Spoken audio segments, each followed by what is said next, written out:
الله الرحمن الرحيم. السلام عليكم ورحمة الله وبركاته. الحمد لله والصلاة والسلام على رسول الله وعلى آله وصحبه ومن والاه. Kita masuk kepada ayat ketiga dari surat Al-Fatihah.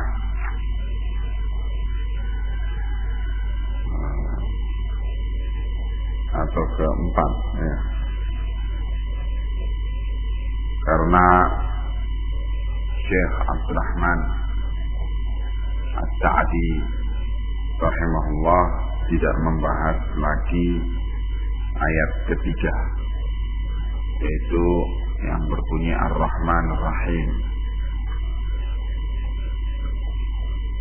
Mungkin beliau menganggap sudah cukup tentang ayat ketiga itu yang berbunyi Ar-Rahman Ar-Rahim dengan pembahasan di ayat pertama, yaitu Bismillahirrahmanirrahim. Jadi langsung beliau masuk ayat keempat, dan kemudian kita masuk pagi ini kepada ayat kelima. Kita sudah membahas ayat keempat berkenaan dengan hari kemudian, Maliki Yaumiddin.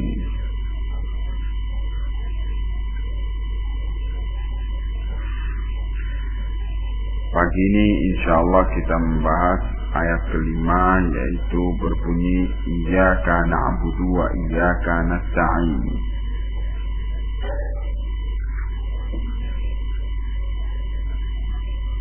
Berkata Syekh Abdurrahman As-Sa'di rahimahullah, halaman 35. Qawluhu iyyaka na'budu wa iyyaka nasta'in.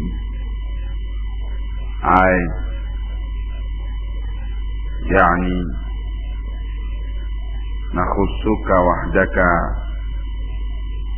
kami khususkan hanya engkau semata. Nakhussuka, kami khususkan engkau, wahdaka, semata,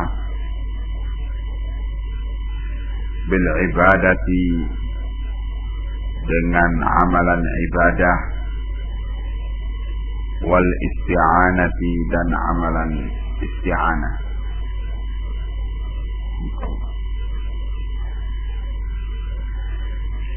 Al ibadah dan al-isti'anah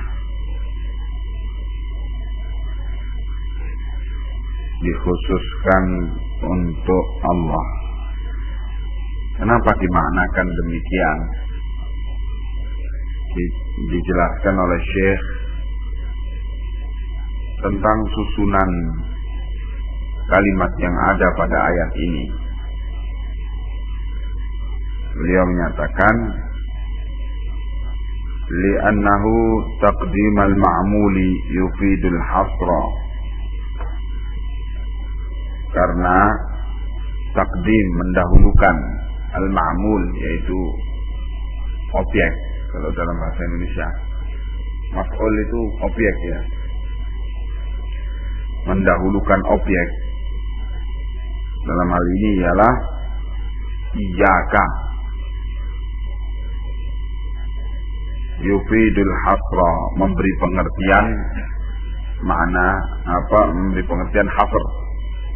Hasr itu apa? Pembatasan makna. Wa huwa isbatul hukmi lil mazkuri,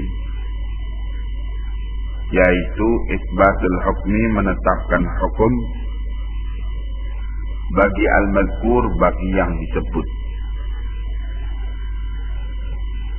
Siapa yang disebut di sini? Ialah Allah Subhanahu wa ta'ala. Bahwa iyyaka na'budu itu susunan yang biasa, na'budu iyyaka. Tetapi iyyaka ditakdimkan, dikedepankan, diletakkan di depan kalimat, sehingga memberi pengertian hasr, yaitu apa? Batasat mana. Sehingga terjemahannya ialah hanya, ada kalimat hanya kepadamu ya Allah kami beribadah, wa iyyaka nasta'in, dan hanya kepadamu ya Allah kami memohon pertolongan.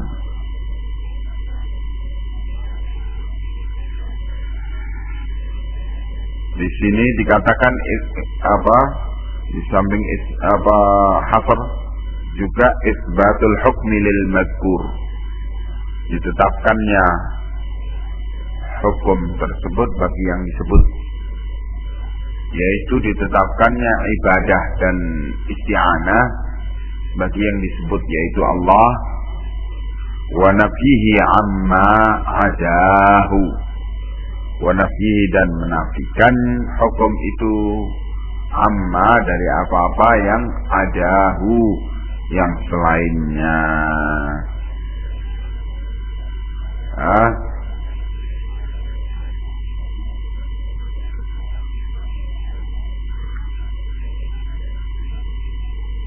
Itu pengertian yang bisa diambil dengan takdimul ma'mul, didahulukannya maf'ul.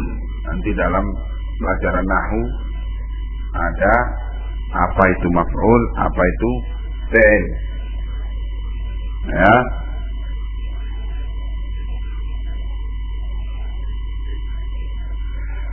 Faka'annahu yaqul, seakan-akan Allah menyatakan dalam makna daripada apa yang diajarkan oleh Allah dalam doa kepadanya itu, iyyaka na'budu itu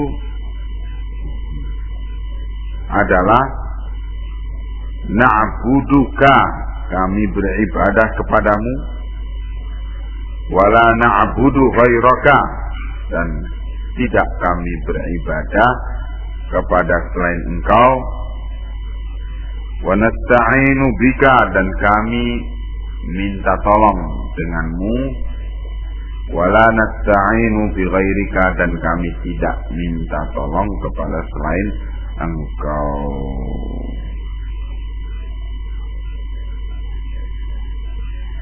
Wa taqdimul ibadati 'alal isti'anati, adapun takdim disebutkannya, didahulukannya penyebutan al-ibadah 'alal isti'anah, atas isti'anah. Di ayat ini yang disebutkan dulu apa? Ibadah. Iyyaka na'budu 'alal isti'anah disebutkan lebih dulu daripada isti'anah. Setelah itu baru wa iyyaka nasta'in, ya. Didahulukannya ibadah, penyebutan ibadah atas isti'anah, kata beliau, min babi taqdimil 'ami 'alal khasi, adalah dari bab pembahasan taqdimil 'am, didahulukannya yang umum 'alal khasi, atas yang khusus. Ibadah itu meliputi isti'anah dan segala bentuk amalan-amalan. Jadi isti'anah itu adalah masuk dari dalam kategori ibadah. Maka di sini ibadah itu jelas lebih umum daripada isti'anah. Nah, berarti di sini penyebutan terlebih dahulu ibadah. Setelah itu baru isti'anah. Ialah mendahulukan penyebutan yang umum dulu, baru setelah itu yang khusus. Karena isti'anah itu ibadah yang khusus, salah satu jenis daripada jenis-jenis ibadah yang dipersembahkan kepada Allah.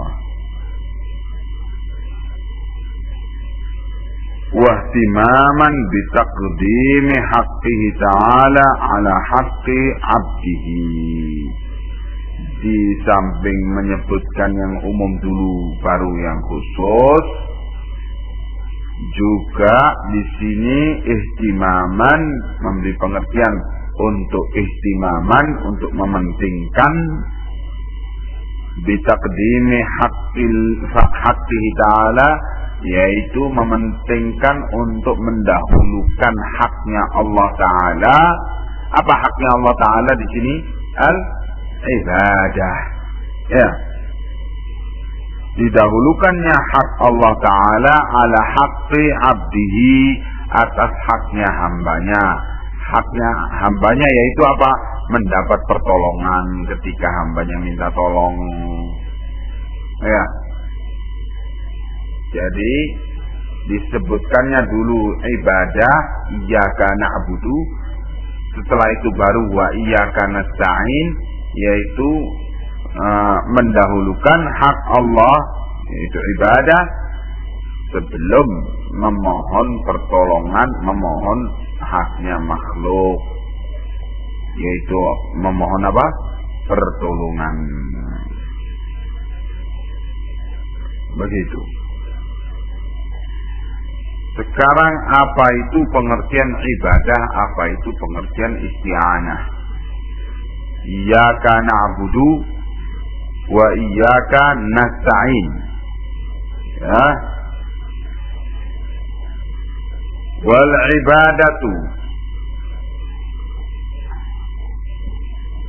Dan adapun pengertian ibadah itu ialah ismun jami'un, nama yang jami', yang meliputi seluruh, yang meliputi seluruh apa? Lima yuhibbuhullahu wa yardahu, seluruh apa yang dicintai oleh Allah dan seluruh apa yang diridhai olehnya. Dalam bentuk apa? Minal a'mali wal aqwali, dalam bentuk baik perbuatan-perbuatan maupun perkataan-perkataan. Dengan cara apa? Adh-dhahirati wal batinah, dengan cara zahir maupun batin. Ibadah itu ialah ismun jami'un lima yuhibbuhu Allah wa yardahu minal a'mali wal aqwali adh-dhahirati wal batinah. Itu pengertian ibadah. Segala apa yang dicintai oleh Allah dan segala apa yang diridhai oleh Allah dalam bentuk perbuatan maupun perkataan, baik zahir maupun batin. Perbuatan hati, contohnya niat, perbuatan batin, amal batinah, ya, min a'malil batinah, perbuatan batin, niat yang benar, an-niyatus salihah.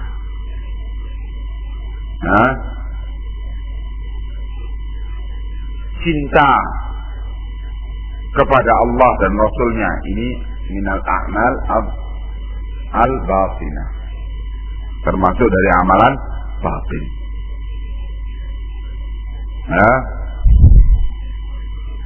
Cinta kepada para sahabat Nabi, ini juga minal a'mal al-batinah.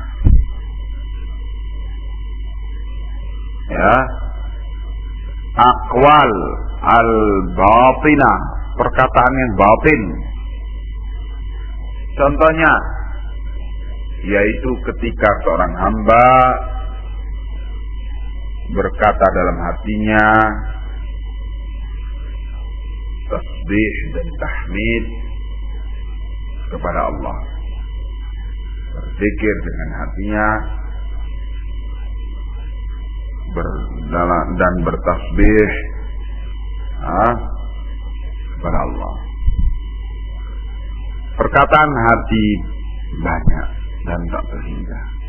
Maka kalau perkataan hati itu adalah sesuatu yang dicintai oleh Allah dan diridhai, itu sudah termasuk ibadah. Perbuatan hati itu banyak. Maka perbuatan hati itu kalau dicintai dan diridhai oleh Allah, berarti itu adalah termasuk daripada ibadah. Perbuatan zahir ya tak terhingga pula. Zahir bisa dilihat oleh mata, didengar oleh telinga,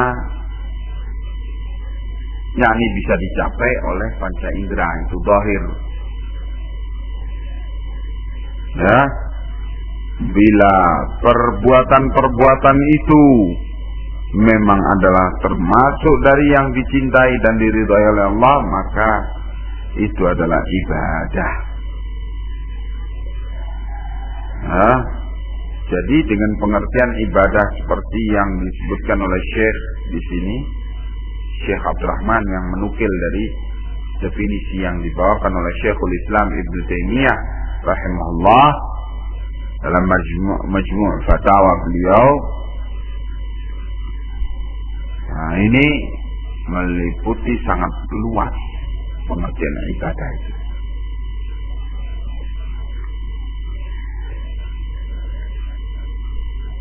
Kita lihat pengertian al-isti'anah.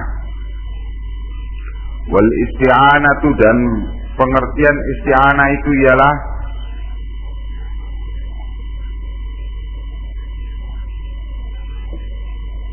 hiyal i'timadu, yaitu bersandar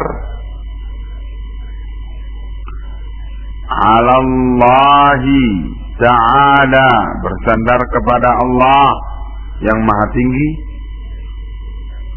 fi jalbil manafi'i, di dalam menarik atau mengambil kemaslahatan. Al-manafi' jamak dari al-manfa'ah.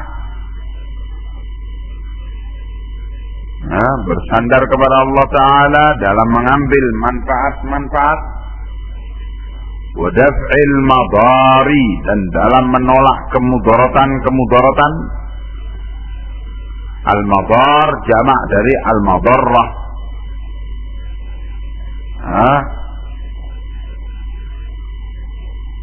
Naam, ma'athiqati bihi fi tahsili dzalika, disertai dengan athiqah bihi, kepercayaan kepada Allah, disertai dengan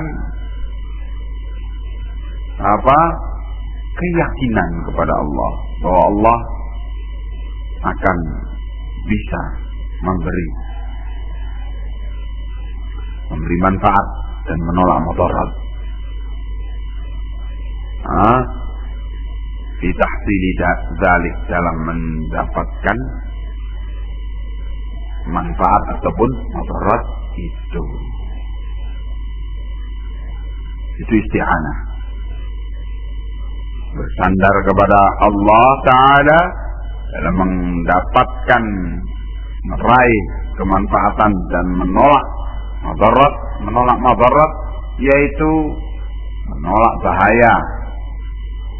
Ada ancaman serius yang mengerikan, apalagi kalau diberitakan dengan didramatisir.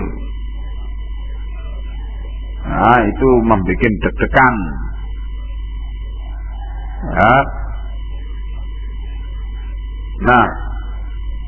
Ketika adanya ancaman serius semacam itu,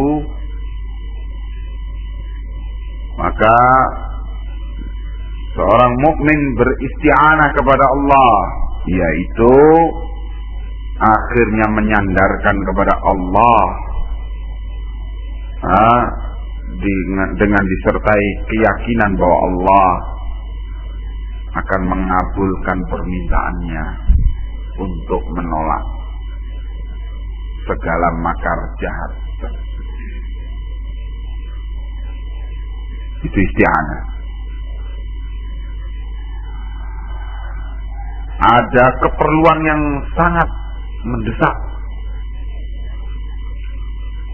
yaitu sedang butuh duit umpamanya,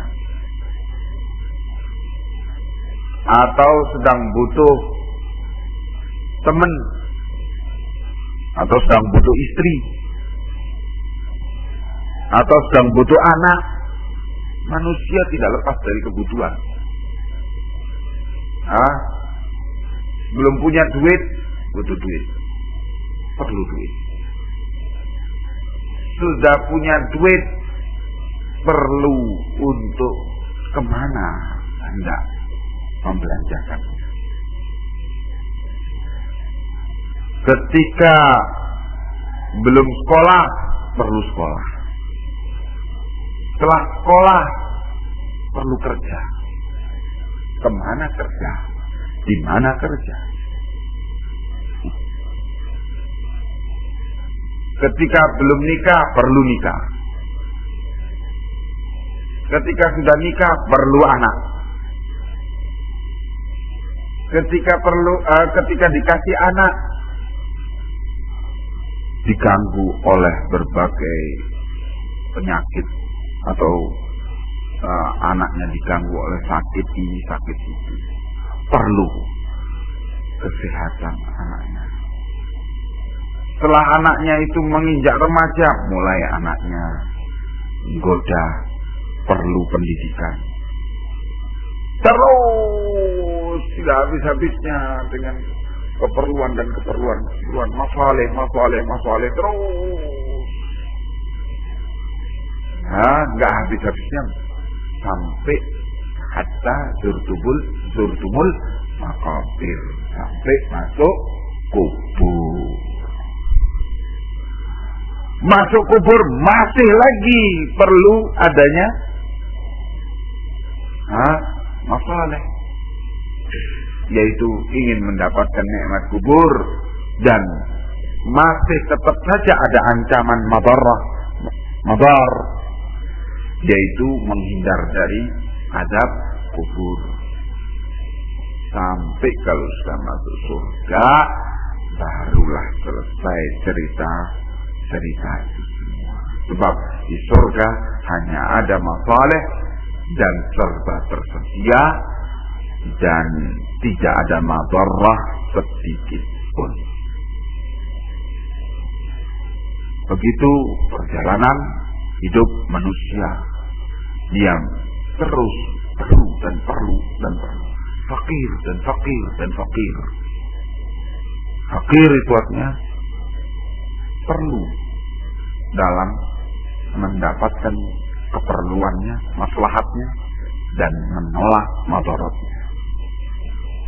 Maka kalau sudah begitu, seorang akan fitrahnya itu mencari pihak yang akan membantu dia, menolong dia di dalam mendapatkan al-manafi' dan al-madar, menolak al-madar. Keperluan mendapatkan al-manafi', manfaat-manfaat, masalih,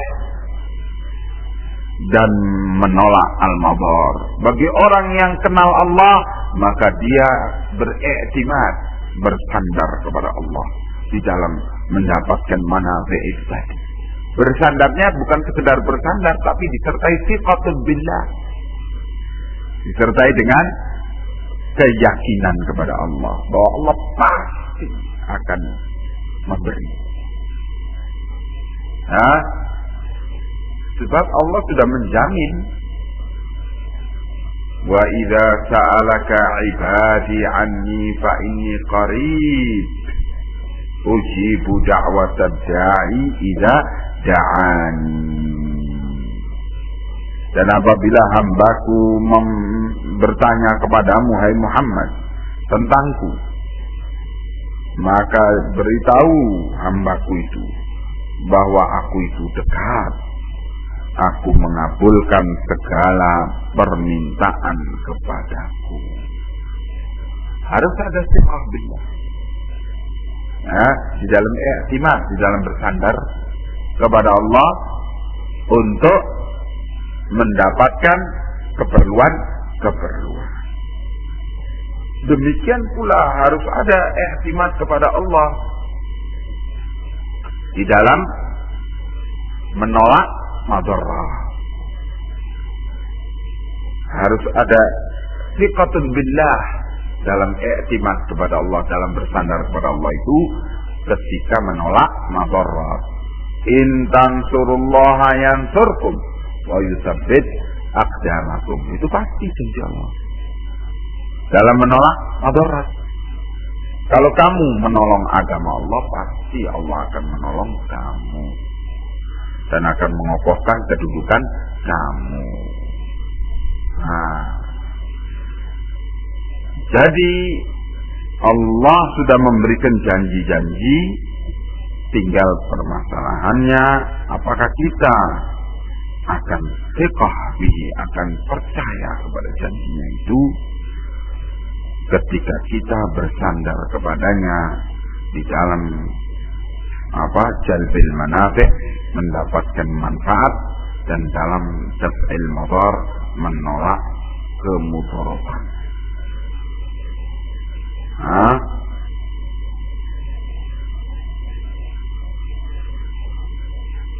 Wal qiyamu bi ibadatillahi wal isti'anati bihima,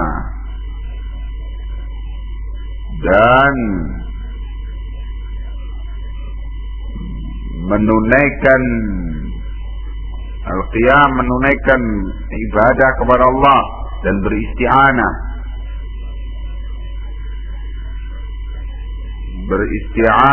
dengan bihima.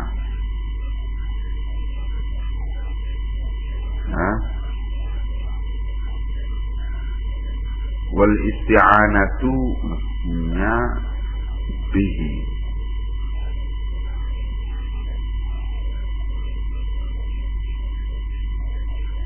Iya. Wal isti'anatu bihi, yaitu dengan Allah, bukan bihima. Dan beribadah kepada Allah dan beristi'anah, memohon pertolongan, bersandar kepada Allah dalam mendapatkan manfaat dan menolak madarat, huwal wasilatu lis-sa'adatil abadiyyati wan najati min jami'i syururi.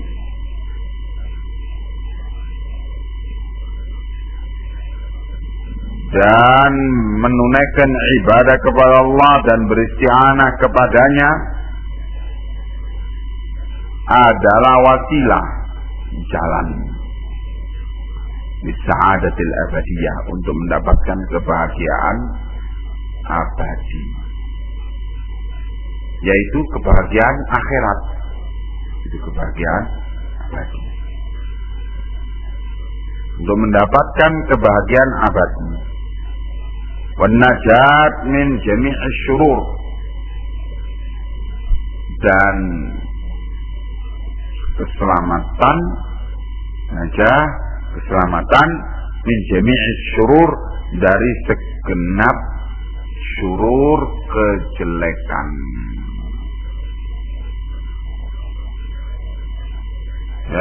Beribadah kepada Allah dan beristi'anah dengannya. Fala sabila ilan najati illa bil qiyami bihima. Ini baru tepat, bihima.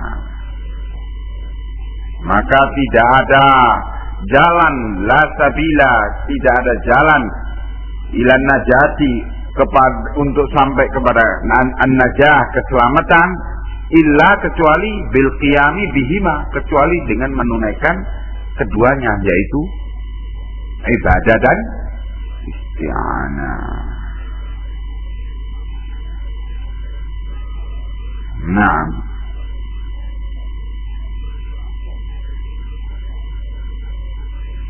wa innama takunul ibadatu ibadatan, kata beliau, dan peribadatan itu baru dinamakan ibadah idza kanat ma'khudatun an Rasulillah sallallahu alaihi wa alihi wasallam. Kalau ibadah itu terdapat padanya, kalau amalan itu terdapat padanya dua syarat. Syarat pertama, ma'khudatun an Rasulillah sallallahu alaihi wasallam. Diambil contoh pengamalannya dari Rasulullah sallallahu alaihi wasallam. Syarat pertama. Syarat kedua apa? Syarat kedua ialah maksudan biha wajhallahi.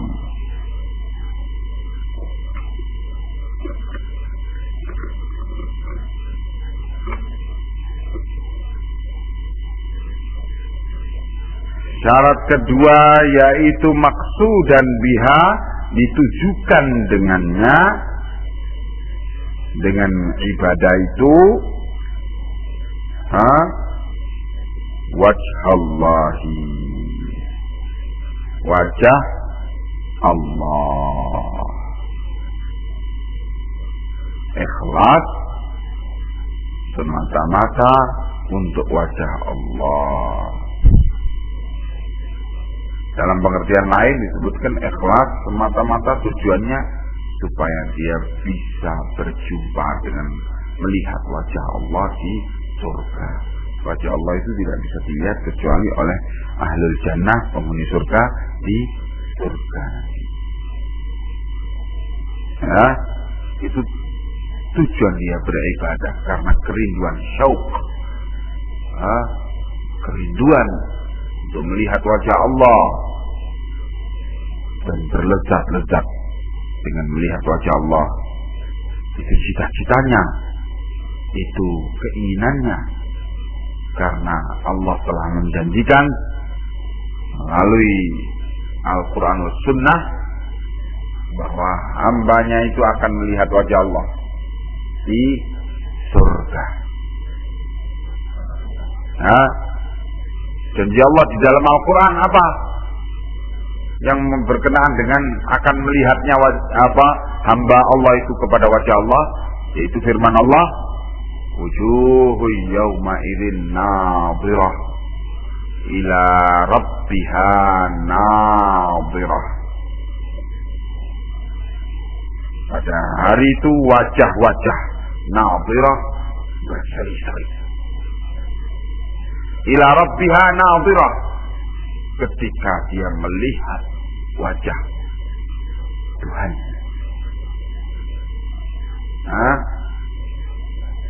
Ini janji Allah bahwa hambanya yang beriman, yang masuk surga, di surga itu akan melihat wajah Allah, berseri-seri karena bahagia, melepas rindu dengan rindunya dengan Allah. Sedangkan berita dari Rasulullah sallallahu alaihi wasallam di dalam hadis jelaskan lebih rinci lagi bagaimana hamba Allah itu melihat Allah di surga nanti.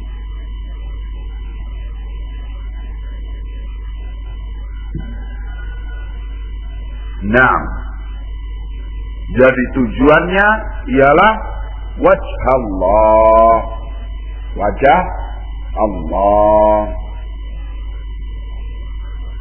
Nah, dengan demikian berarti dua syaratnya Yaitu apa tadi? Ma'khudatan an Rasulillah. Kalau amalan itu contohnya diambil dari Nabi, ya. Nah, apa dalilnya bahwa seluruh amalan itu baru dinamakan ibadah kalau diambil dari Nabi? Dalilnya ialah sabda Rasulullah SAW, man amila amilan laisa alaihi amruna fahuwa raddun. Barang siapa yang beramal dengan satu amalan yang tidak dengan perintah kami, maka amalan itu tertolak. Jadi kalau tidak dari Rasulullah, tidak dianggap sebagai amalan ibadah. Dalilnya apa? Kok harus amalan itu tujuannya untuk wajah Allah, baru dinamakan ibadah? Dalilnya ialah firman Allah, wa ma umiru illa liya'budullaha mukhlishina lahuddin. Dan tidaklah mereka diperintah kecuali mereka itu mengikhlaskan agama ini untuk Allah semata. Nah, dua syarat ini harus ada pada amalan itu untuk amalan tersebut dinamakan ibadah. Kalau tidak ada salah satunya, apalagi kalau tidak ada dua-duanya, maka amalan itu tidak lagi dinamakan ibadah.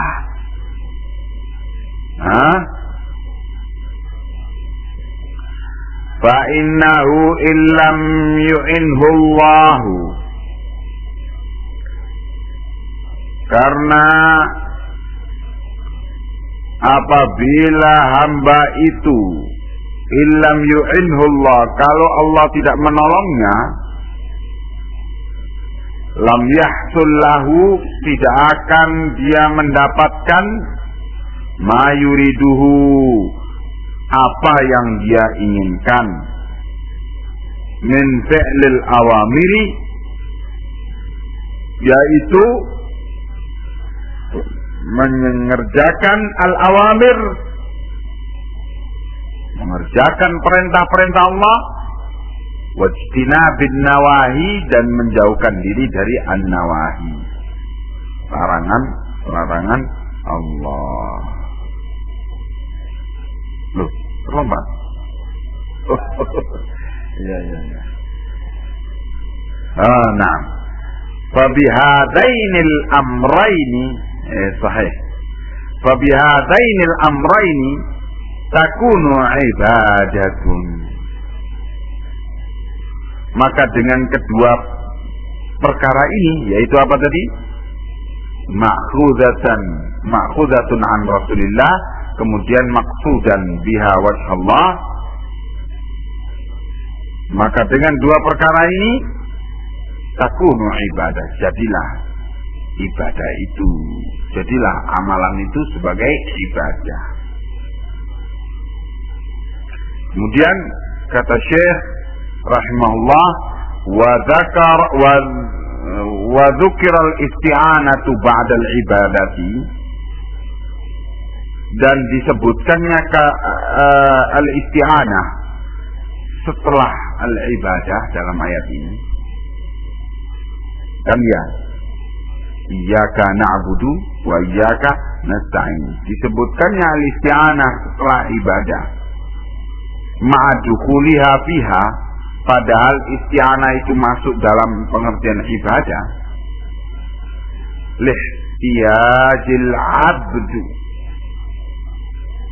karena kebutuhan hamba, keperluan hamba, fi jami'i ibadatihi, dalam segenap ibadahnya, ilal isti'anati billahi ta'ala, kepada isti'anah, pertolongan, minta tolong billah, dengan Allah Ta'ala.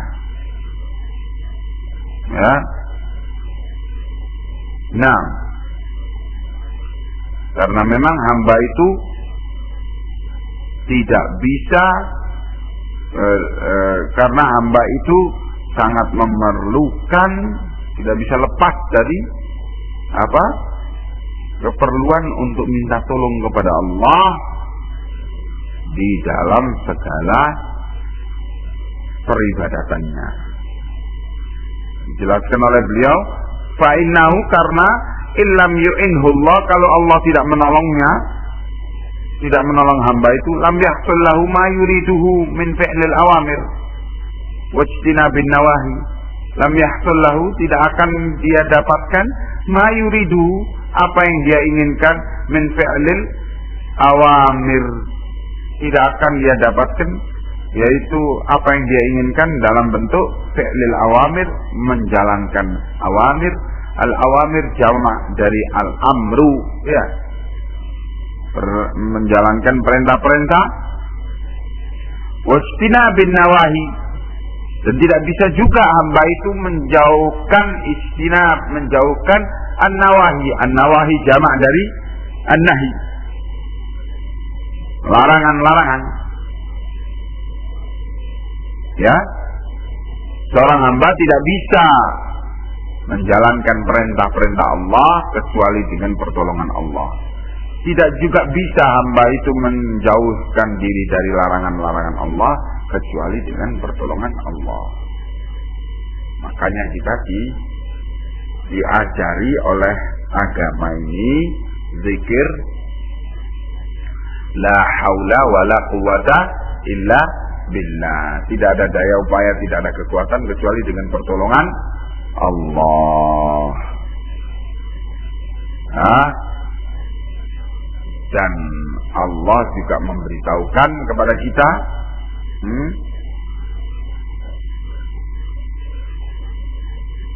may yahdihillahu fala mudhillalah wa man yudlilhu fala hadiyalah. Begitu. Siapa yang Allah beri petunjuk kepadanya, maka tidak akan ada orang yang bisa menyesatkannya. Dan siapa yang disesatkan oleh Allah, maka tidak akan ada orang yang bisa memberi petunjuk kepadanya. Seorang itu berhasil menjalankan perintah-perintah Allah, mentaati perintah-perintah Allah, dan berhasil menjauhkan diri dari kemaksiatan, berhasil untuk menjauhkan diri dari segala yang dibenci oleh Allah, maka janganlah bersombong, berbangga, berbesar diri dengan keberhasilan itu. Hendaknya dia mengerti bahwa keberhasilan itu karena petunjuk bimbingan Allah. Ya, kalaulah tidak karena pertolongan Allah, tidak mungkin kita bisa mengerjakannya. Seperti omongan ahlul jannah yang dinukil oleh Allah di dalam Al-Quran. Ketika masuk surga, mereka mengatakan apa? Alhamdulillahilladzi hadana lihada wa ma kunna muhtadiyan laula an hadanallah. Segala pujian bagi Allah yang menunjuki kami kepada jalan ini, dan sungguh kami tidak akan bisa muhtadiyan, tidak akan bisa mendapatkan petunjuk seandainya Allah tidak menunjuki kita.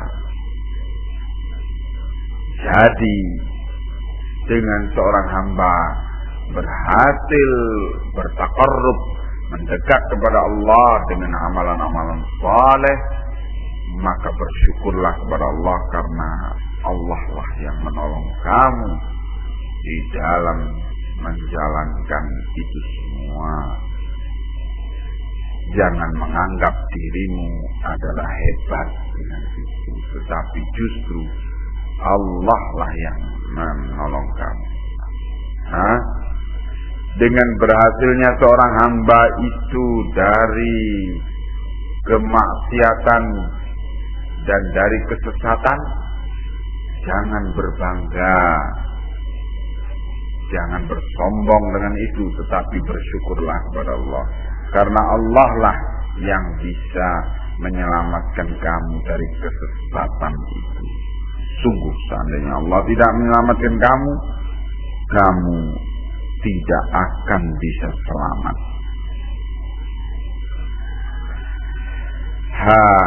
Tsumma qala ta'ala, selanjutnya kita masuk kepada ayat berikut. Kemudian Allah berfirman, ihdinas siratal mustaqim, mengajari kita untuk berdoa, minta, yaitu ihdinas siratal mustaqim, minta kepadanya, tunjukilah kami as-sirat al-mustaqim, jalan yang lurus. Maknanya ialah dullana wa arsyidna wa waffiqna ila siratil mustaqim. Dullana, tunjukkanlah kepada kami,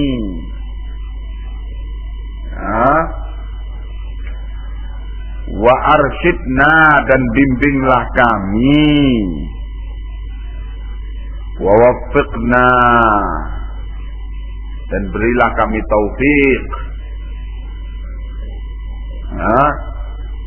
ila siratil mustaqim, kepada jalan yang lurus. Wa huwa at-tariqul wadihul musilu ila Allah. As-siratul mustaqim itu apa pengertiannya? As-siratul mustaqim itu pengertiannya ialah at-tariqul wadihu, jalan yang jelas. Al-musilu, yang akan menyampaikan orang ilallahi, kepada Allah. Wa ila jannatihi, dan akan menyampaikan ke surganya Allah. Wa huwa ma'rifatul haqqi wal amalu bihi, yaitu ma'rifatul haqqi, pengenalan kepada al-haq, ini siratal mustaqim, wal amalu bih, dan beramal dengan ilmu tersebut, ilmu ma'rifatul haq.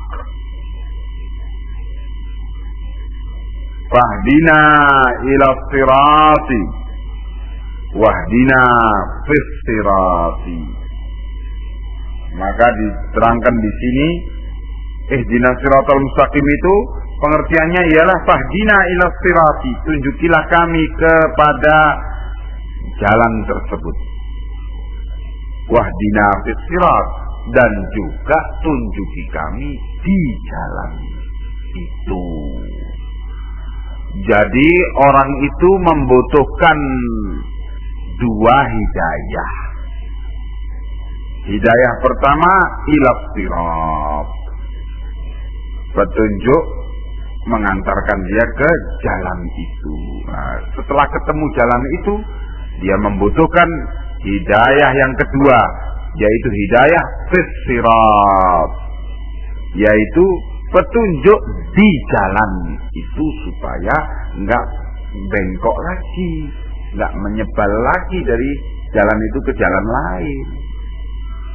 Dua-duanya ini diperlukan. Ya,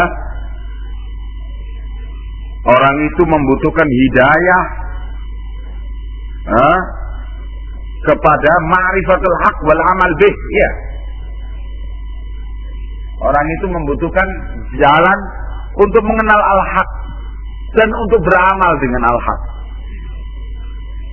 Juga orang itu membutuhkan hidayah yang kedua, yaitu untuk tetap istiqamah di dalam mempelajari al-haq itu, dan tetap istiqamah di dalam beramal dengan al-haq itu. Orang itu membutuhkan dua hidayah tersebut. hidayah ilal Islam dan hidayah fil Islam. Maka diterangkan di sini oleh Syekh dua hidayah tersebut, al hidayatu ila sirati, maka hidayah yang mengantarkan orang kepada as-sirat, jalan itu tadi, yaitu apa tadi? Ma'rifatul haqqi wal amalu bih, mengenal al-haq dan beramal dengannya. Itu disebutkan ialah luzumu dinil islami, yaitu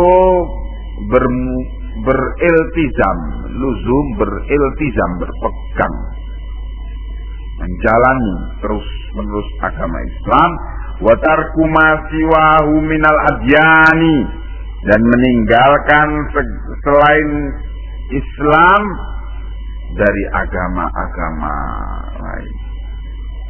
Hidayah ilal Islam, ya, al hidayah ilal Islam. Kemudian fal hidayatu fis sirati, hidayah yang kedua yaitu al hidayah fil Islam, fis sirat, yaitu tushmilul hidayata li jami'it tafasilid diniyati ilman wa amalan. Tushmilu, meliputi al hidayah, petunjuk, li jami', untuk segenap at-tafasil ad-diniyah, rincian-rincian agama. Setelah orang diantarkan ilal Islam, kepada Islam, maka ketika di dalam berislam harus dia membutuhkan hidayah fil Islam, yaitu rincian Islam, supaya dia selamat dari bid'ah. Dia perlu ma'rifatus sunnah, ya, supaya selamat dari bid'ah. Dia perlu ma'rifah anil bid'ah, tentang bid'ah-bid'ah itu apa saja, supaya selamat dari bid'ah. Supaya terbimbing kepada tauhid, perlu dia ma'rifatut tauhid. Supaya selamat dari syirik, dia perlu ma'rifah anis syirik. Ya, apa syirik-syirik itu? Ini. Sehingga dia selamat dari mana. Supaya dia itu menjalankan perintah Allah, dia perlu ma'rifah anil awamir, tentang perintah-perintah Allah. Supaya dia itu menjauhkan diri dari nawahi, larangan-larangan Allah, dia perlu mengerti tentang ma'rifah anil nawahi. Sampai kata Umar bin Khattab apa? La ya'riful Islam man la ya'riful jahiliyah. Orang itu tidak akan tahu Islam kalau dia itu tidak tahu jahiliyah. Orang itu tidak tahu yang bagus itu bagus kalau dia tidak tahu kejelekan. Jadi orang itu tidak tahu betapa indahnya tauhid kalau dia tidak mengerti tentang apa itu syirik. Jadi perlu disampaikan, nih tauhid itu, sedangkan syirik itu lawannya tauhid, ialah ini. Perlu ngerti orang itu. Ini rincian tentang Islam itu. Ini namanya hidayah fil Islam. Jangan bilang, oh nggak usah orang itu dikasih pelajaran, hati-hati kamu dari bid'ah itu ialah ini. Nggak perlu. Yang penting orang itu sudah tahu tentang sunnah, sudah otomatis dia akan mengerti apa itu bid'ah. Wah, tidak bisa Tuhan, nggak akan mengerti. Ya, perlu orang itu diberi pelajaran tentang apa? Madarat di samping pelajaran tentang manfaat. Madarat itu ialah ini. Jadi kamu manfaat itu ialah ini. Pegangilah. Perlu orang itu mengerti apa itu halal, tapi juga perlu orang itu mengerti tentang apa itu haram. Kan ya? Bagaimana orang tidak mengerti muharramat untuk bisa menghindarkan diri dari muharramat? Perlu orang itu mengerti tentang at-taharah. Perlu orang itu mengerti an-najasat. Bagaimana orang akan mengerti at-taharah kalau dia tidak mengerti an-najasat? Ini rincian tentang hidayah bil Islam, sehingga dia bisa selamat jalan menjalankan Islam, supaya jangan keluar lagi dari Islam, masuk kepada Islam, setelah dia kafir masuk Islam, setelah masuk Islam dia akhirnya tenggelam dengan orang-orang sufi, akhirnya keluar lagi dari Islam melalui jalan bid'ah. La ilaha illallah. Nah, itu karena apa? Tidak dapat hidayah yang kedua, yaitu apa? Hidayah bil Islam.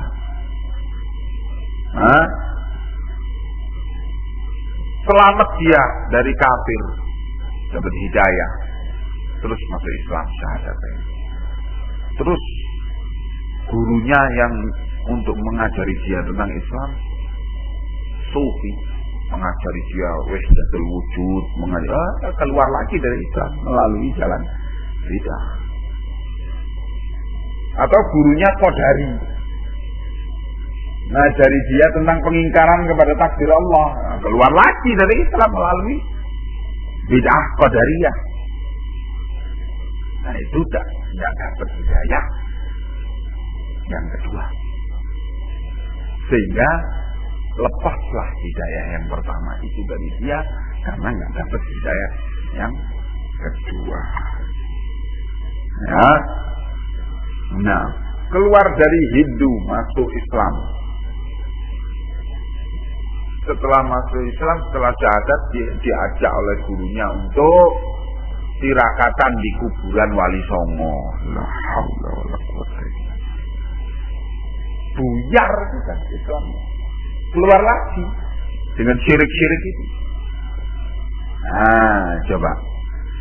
Memang orang itu membutuhkan at-tafasil ad-diniyah, yaitu setelah masuk Islam harus belajar ilmu kitab wa sunnah dan dibimbing untuk beramal dengan ilmu kitab wa sunnah supaya jangan keluar lagi dari Islam.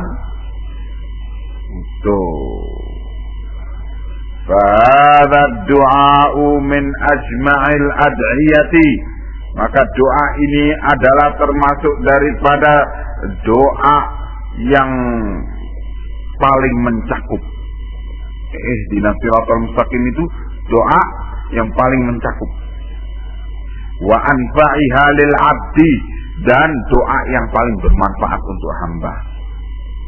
Walihada wajaba 'alal insani an yad'u Allah bihi. Oleh karena inilah maka wajib atas setiap muslim untuk berdoa kepada Allah dengan doa ini fi kulli rak'atin, di setiap rakaat, min sholatihi, dari sholatnya, li daruratihi ila dzalika, karena keperluannya kepada petunjuk tersebut. Nah, wallahu a'lamu bis-shawab.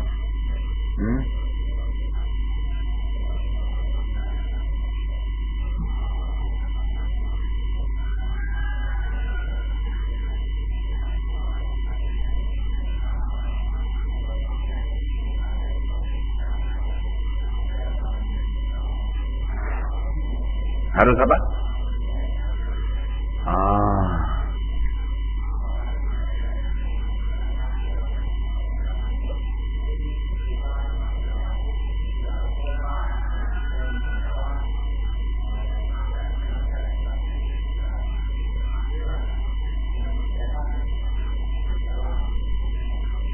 Siapa yang ngajari kamu begitu?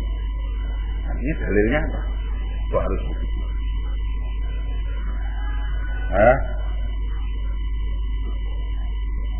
Sekarang ambil contoh bagaimana Rasulullah SAW mengutus Mu'adz bin Jabal dan Abu Musa al-Asy'ari radhiyallahu anhuma ke Yaman. Apakah menjalani fase makkiyah dan madaniyah itu atau bagaimana? Ajaran Rasulullah bagaimana? Fal yakun awwalu ma tad'una ilaih syahadatu an la ilaha illallah wa anna Muhammadan Rasulullah. Fa in ata'uka lidzalik famurhum liyuqimus shalah. Fa in ata'uka lidzalik famurhum liyu'tuz zakah. Fa idza fa'aluha 'asamu minni dima'ahum wa ardhahum. Dari perintah Rasulullah ini kepada Mu'adz bin Jabal dan Abu Musa al-Asy'ari ketika mengutusnya ke Yaman, apakah Rasulullah memerintahkan hendaknya kau tempuh dulu fase makkiyah kemudian baru madaniyah? Sudah, langsung Rasulullah kasih bimbingan. Pertama, ajari mereka syahadat. Syahadat an la ilaha illallah itu apa? Syahadat mentauhidkan Allah dalam beribadah dan meninggalkan segala kemusyrikan, mentauhidkan Rasul dalam hal ta'ah dan meninggalkan segala bid'ah. Iya kan?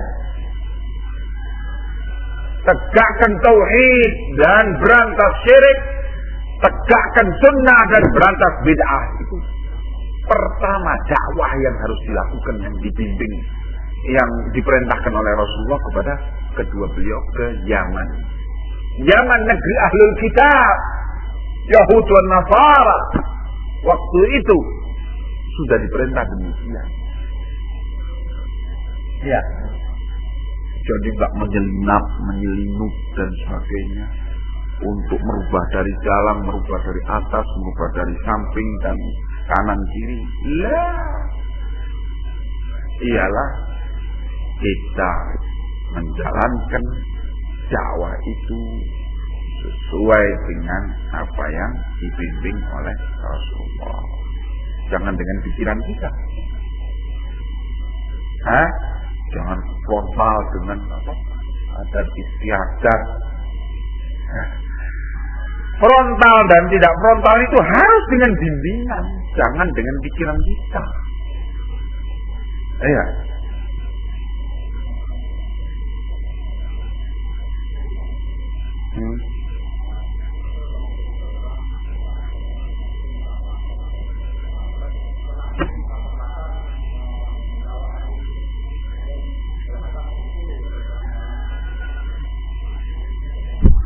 Lah, masalah fase-fase dalam apa yang disebutkan makkiyah dan madaniyah itu ialah fase sejarah, bukan fase pengamalan Islam, bukan. Syria Syariah itu fase sejarah. Setelah Islam, setelah ini maka tidak ada lagi Syria Syariah. Sampai kata Imam Ahmad, barang siapa yang sembunyi-sembunyi berbicara tentang agama, maka ketahuilah bahwa dia itu zindiq. Kenapa kok sembunyi-sembunyi bicara tentang agama? Bicara apa? Al-Quran dan Sunnah. Al-Quran dan Sunnah semua orang perlu tahu. Kalau bicara selain Al-Quran dan Sunnah, maka ketahuilah dia itu menyembunyikan makar jahat terhadap Islam. Untuk apa Syria? Padahal bagaimana At-Taifah Al-Mansurah Al-Firqatun Najiyah Al-Ghuraba? Al-Ghuraba itu dikatakan oleh Nabi, bada al-Islamu ghariban wa sayaudu ghariban kama bada. Fatubalil ghuraba. Islam itu mulai dalam keadaan asing dan akan kembali kepada keasingan sebagaimana semula. Maka beruntunglah orang yang asing.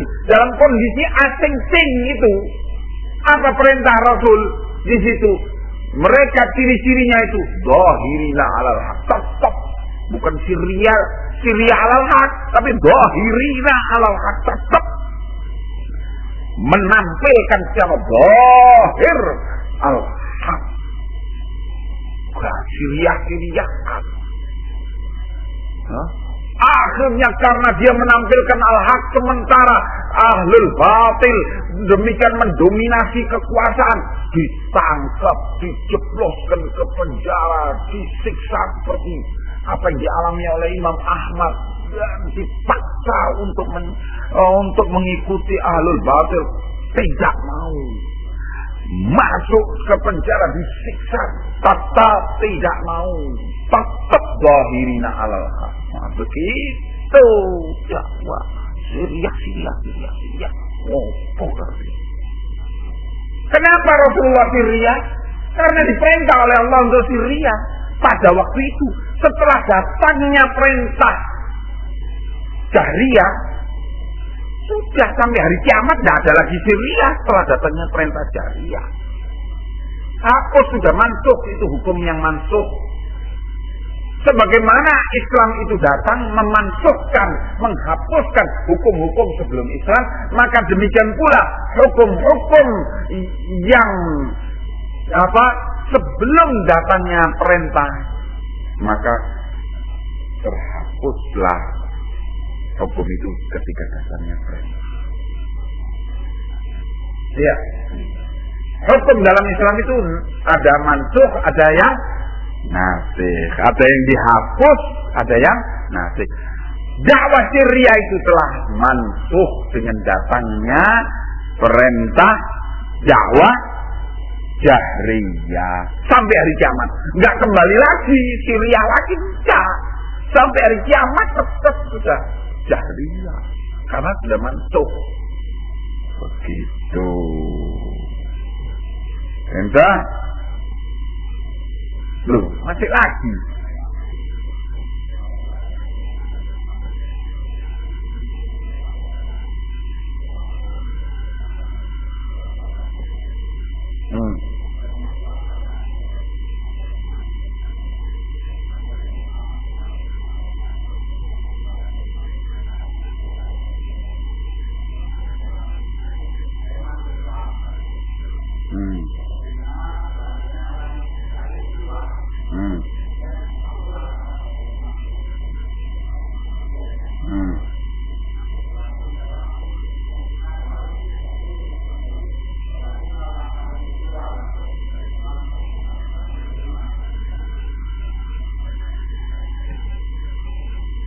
Perubahan atau kejadian-kejadian itu tidak bisa sama sekali menjadi patokan untuk merubah hukumnya. Ketika engkau mendakwahkan orang kepada bid'ah, mereka mau masuk Islam. Ketika engkau mendakwahkan kepada sunnah, orang pada keluar dari Islam. Tidak bisa kemudian yang sunnah itu harus dibuang dengan keadaan yang tetap Allah memilih siapa yang akan mengikuti sunnah, siapa yang akan meninggalkan sunnah. Islam tidak membutuhkan orang membutuhkan Islam. Yang terpenting ya, kalau terjadi satu kejadian, yang dinilai itu bukan sunnahnya, tetapi yang dinilai itu apakah orang ini memang sudah betul menjalankan sunnah. Karena orang menjalankan sunnah itu kemungkinannya ada dua, imma ifrat, imma tafrid. Barangkali dia ifrat, terjatuh pada hulu, melampaui batas, sehingga orang itu lari dari sunnah, barangkali. Tetapi sunnahnya tetap tidak bisa diubah. Nah, tinggal masalahnya yang dinilai dan teliti adalah orang yang menjalankan itu. Karena orang yang menjalankan dakwah itu tidaklah lepas dari kekurangan. Jadi jangan sampai dinilai berarti dakwah itu harus tahlilan dulu. Waduh, jangan ke sana. Tetapi yang dinilai itu bagaimana dia dalam mengingkari bid'ah itu, apakah sudah mencocoki sunnah atau tidak. Begitu. Entah. Jadi harus pola pikir kita itu benar caranya dalam menilai. Barakallahu fiik. Assalamualaikum warahmatullahi wabarakatuh.